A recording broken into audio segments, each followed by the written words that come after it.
Hey, good afternoon. How y'all doing? It is Well Red Beard, and we are here for Beard on King, episode 5. And today I'm going to talk about the 1979 miniseries, Salem's Lot.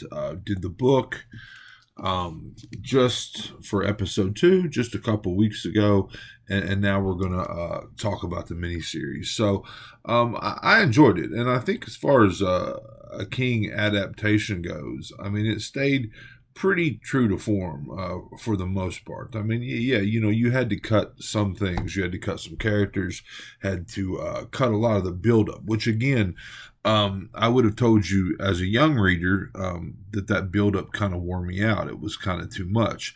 As a more educated reader, I guess I really enjoyed that buildup because to me the important part was that we had spent time getting to know all these characters for when bad things happen to them. Like I really felt that in this book. I mean, I know that that's like a standard thing, right? Make me love the character and then hurt him. But at that moment where they're rolling out of that cellar door as vampires, or we walk in there and we see them all like laid out on the ground, and we've spent time getting to know these people. Like to me, that really hit me, really strongly on this reread of this book. So you lose a lot of that, right? You lose a lot of the character development, a lot of the stuff up front, which for me, for a horror movie type of thing, I think that was necessary. I think you had to cut a lot of that out. Now, characters in the movie or in the miniseries that I really liked. I really liked Lance Kerwin as Mark Petrie, and there are very few things about this miniseries that I would say were better than the book. And I think that Mark Petrie's room was one of them. That classic monster theme, the monster masks and the monster models and all that. His room, he had a pretty badass room in this miniseries. I thought that was pretty cool. Jeffrey Lewis as Mike Ryerson. I thought he was awesome in that role. Of course, he's one of those actors that I recognized. Like I knew who he was. I had seen him in a lot of other things. I can't tell you what any of them were though. And then I didn't realize that Larry Crockett was Fred Willard until I was like looking at lists of the cast. But Fred Willard as Larry Crockett was pretty cool. And then I'm gonna mispronounce this, but George Zunza and Julie Cobb as Cully and Bonnie Sawyer. I liked both of those characters as well, but it was fun. I mean, some other minor differences. We Straker felt like he had some powers of his own in this thing at the end or near the end when he does the thing he does with Dr. Norton. That was unexpected. I did not expect that because for me in the book, he was just a human counterpart to Barlow, and in this particular interpretation of it, it felt like he had powers of his own. Like it felt like he may have been responsible for raising the wind in the forest when Ralphie Glick was taken early on. It felt like he kind of had the ability to appear out of nowhere, much like a vampire. And then at the end, like I said, the power that he showed with what he did with Doc Norton, and then he kind of walked through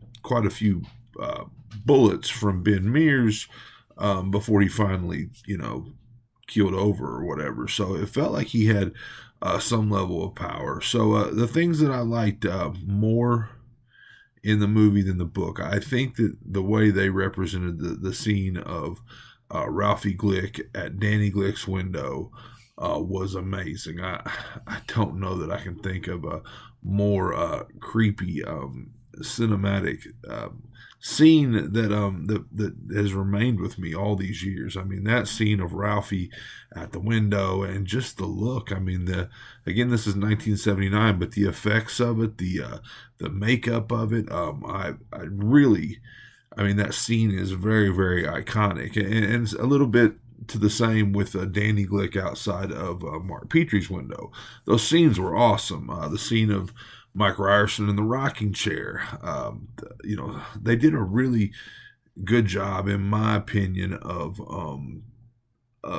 realistic looking vampires. I mean, there was not a lot of cheese on this thing like I thought there was going to be. It'd been a long time since I had seen it. I, I also liked the film representation of Barlow. I mean, I think some people have problems with that. The way that he was more of a underspoken. I mean, he didn't have lines, I mean, but this bluish toned, monstrous, long hands creature. I mean, not your refined suit and tie, well spoken vampire. And some people, like I read some articles about that. I read some people that said, that they felt that Salem's Lot was really kind of a play off of Dracula, and that the vampire should have been more debonair, more, I guess, put together. But I didn't really get that from the book, and maybe I missed that. I mean, I don't remember Barlow really playing a huge part in the book. I mean, Straker was the character that we learned, or that we spent a lot of time with, that we got to know. I mean, Straker was the face of Barlow until he wasn't, and so for me, that I didn't really feel anything off about that, about the film representation of our big bad here, our Barlow. So there's that. Now, things I liked in the book better than the film, like I felt that certain things in the book got way more focus, and for me it was important, like Danny Glick's funeral in the book, and it may not even come off as strongly when you're reading it. I did the audio of it on this reread, and the audio of Danny Glick's father, like crying out and like moaning and wailing and grieving at that scene, that shit was powerful. And you don't really get that in the, or I didn't get that at all in the film. I mean, it kind of just, we had Danny's funeral, and then Mike's, putting dirt on his casket after the fact. And that was really, I think it was a missed opportunity to kind of really throw that emotional, grab you by the heart element into the film part of it. But anyway, so I definitely liked, those parts, those emotional parts more from the book. And I didn't like what the movie did with like the opening and the closing, how we're like on the run, and was it like Guatemala or something like that, and at the end, the way that Susan Norton's story changed from the book to the movie, I didn't really care for that either. But ultimately, as far as King adaptations go, it stayed pretty close. Other than, I mean, really the only major thing that was like crazy different, I think, was the Susan Norton element. But all the main elements from the book, Ralphie and Danny, and then Mark, Ben throughout, Ben Mears, kind of getting more and more concerned with what's going on. The Father Callahan element of the book was really kind of dumbed down for the movie as well. But the major points, I mean, Mark and Ben, Mark and Susan going to the Marston house, kind of at the same time. Mark escaping, Susan not so much, and then. I mean, all of that. I mean, the very ending, like the climax with Barlow, it was even pretty much the same. Although I felt that in the book, and I may be wrong, correct me if I'm wrong, I felt like in the book they drug him all the way outside instead of dragging him from like the hidden cellar room just out to the cellar. And so when those vampires were, awakening with the sun going down, I felt that they were rolling out of the house, out into the yard, as opposed to rolling out of that one room to the other room like they do in the film. So, but all the major points for me, again, other than Susan Norton, they were pretty much dead on.